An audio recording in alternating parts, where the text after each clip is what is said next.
Medicaid is free or low-cost health coverage for millions of Americans.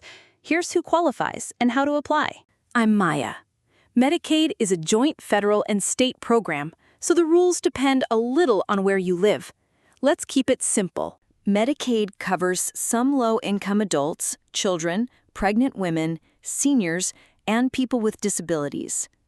Most adults on Medicaid are actually working. In states that expanded Medicaid under the ACA, nearly all adults under 65 qualify, with income up to 138% of the federal poverty level. As of 2025, 41 states plus D.C. have expanded. In 2025, 138% of the federal poverty level is about $21,597 a year for one person, or $44,367 for a family of four.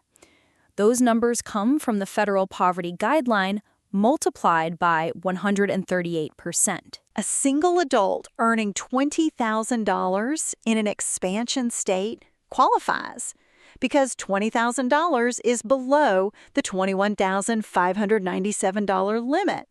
The same person in a non-expansion state may not qualify at all, falling into the coverage gap. In states that haven't expanded, eligibility for parents can be as low as 33 to 40% of poverty, and many childless adults don't qualify.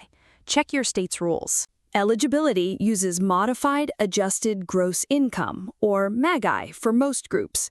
Your assets, like a car or savings, generally aren't counted. There's no enrollment window for Medicaid. You can apply anytime through healthcare.gov, which routes you to your state, or directly through your state agency. Even if you think you earn too much, apply. States cover children and pregnant women at much higher income levels, sometimes above 200% of poverty. Quick recap: Medicaid simply. Medicaid is free or low-cost coverage based on income, up to 138% of poverty in expansion states. Rules vary by state. Eligibility uses MAGI, not assets. You can apply any time of year, even if you think you earn too much. I'm Maya. If this helped, hit subscribe, and I'll see you in the next one. Let's make insurance simple.